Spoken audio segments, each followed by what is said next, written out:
یہ ہمارے محلے کے قریب ہی تھا۔ اس سے پہلے میری 2-3 عورتوں سے بات ہوئی، انہوں نے بھی میرے ذہن میں کچھ ایسی باتیں ڈال دیں کہ مجھے پکا یقین ہو گیا میرا باپ ایک اغوا کار ہے۔ اس نے مجھے کسی امیر کے گھر سے اٹھایا ہے تاکہ وہ مجھ سے فائدہ حاصل کر سکیں، مجھے کمانے پر لگائیں اور خود مجھے اپنے بڑھاپے کا سہارا بنا سکیں۔ غریبوں کی اولاد تو ان پڑھ رہ جاتی ہے، ان کے دماغ بھی اتنے تیز نہیں ہوتے۔ میرے ذہن میں طرح طرح کی باتیں چل رہی تھیں۔ مجھے چوہدری کے چھوڑے جانے کا دکھ بری طرح ستا رہا تھا، سو میں اپنی پہچان کو لے کر جذباتی، بلکہ یوں کہہ لیں کہ پاگل پن کی حد تک جذباتی ہو چکی تھی۔ یہ بات معلوم پڑنے پر تو میرا جنون اور بھی زیادہ ہو گیا۔ میں نے سوچا آج میں اپنے بوڑھے باپ کو چھوڑوں گی نہیں، ان کے منہ سے یہ اگلوا کر ہی رہوں گی کہ میرا اصل باپ کون ہے۔ بالآخر میرے شور شرابہ کرنے پر ابا کو پولیس پکڑنے آ گئی تھی، کیونکہ میرا باپ کوئی زیادہ امیر شخص نہیں تھا۔ میں ایک اسکول کی طالبہ تھی اور پھر لگتی بھی ایسے کہ جیسے کسی بڑے گھر سے تعلق رکھتی ہوں۔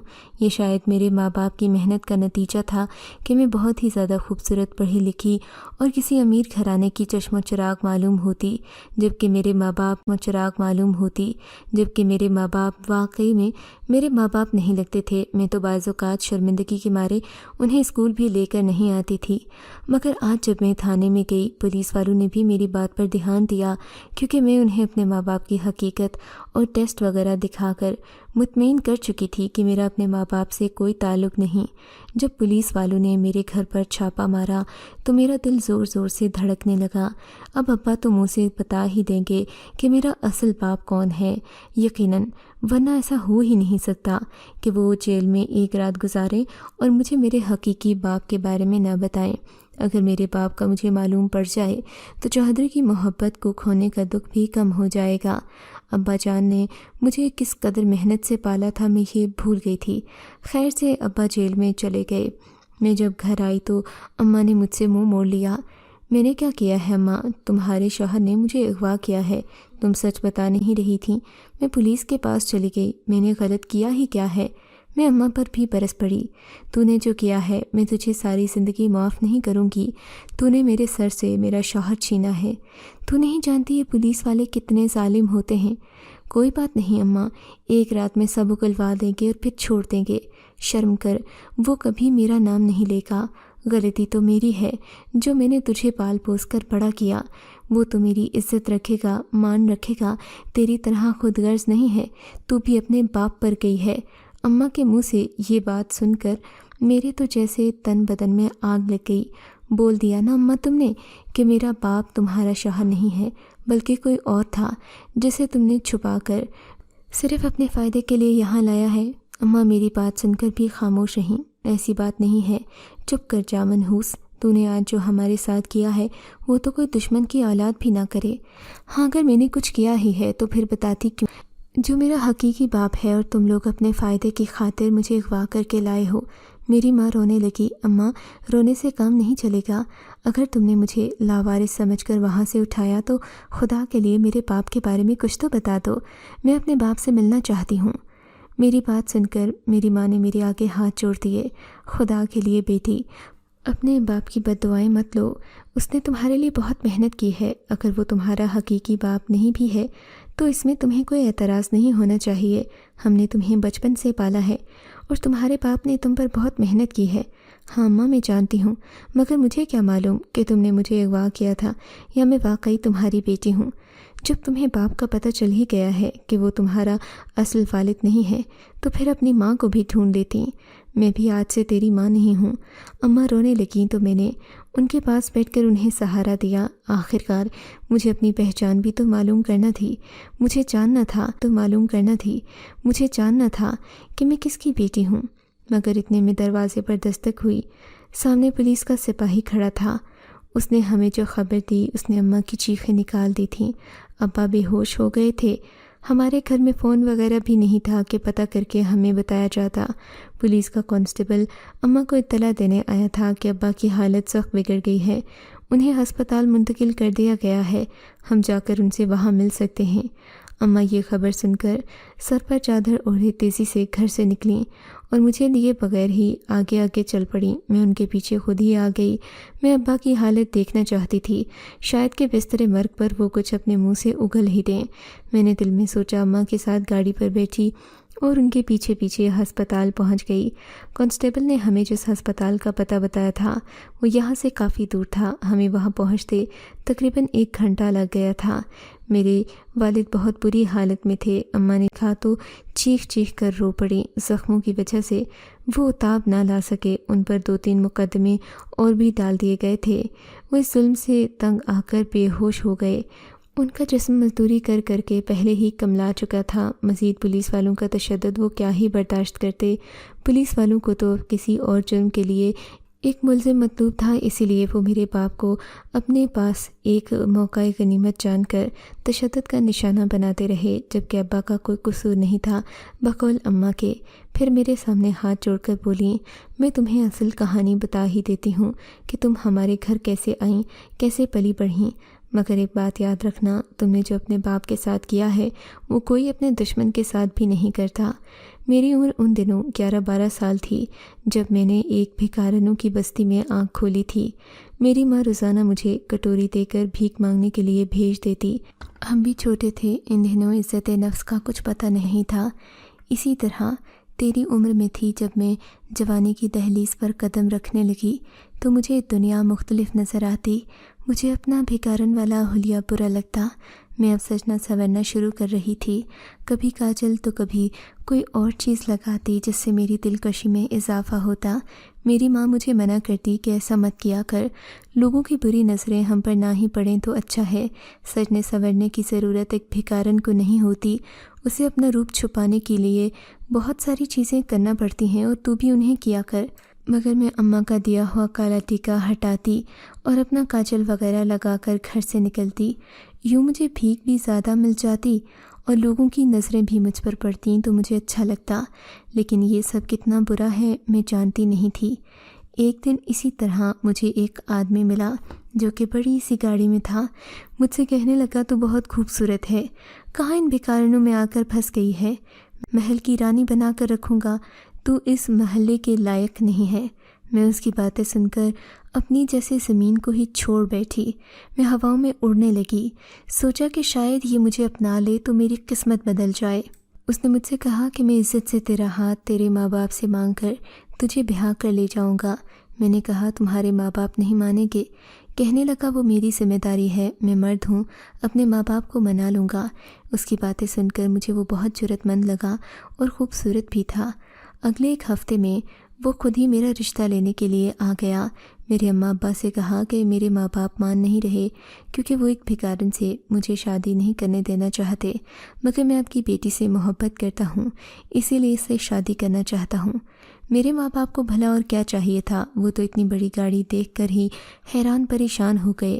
انہوں نے میری شادی کرنے میں دیر نہیں لگائی، مگر مجھے بار بار یہ نصیحت بھی کرتے کہ بیٹی بڑے لوگ ہیں، سنبھل کر رہنا، ان کی عزت کرنا، ایسا نہ ہو کہ تمہیں چھوٹی سی بات پر اکیلا کر دیں۔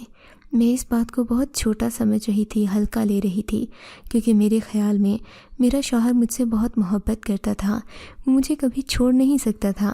پھر جب میں بیاہ کر اپنے گھر آئی، یہاں تو ایک محل میرا واقعی میں منتظر تھا۔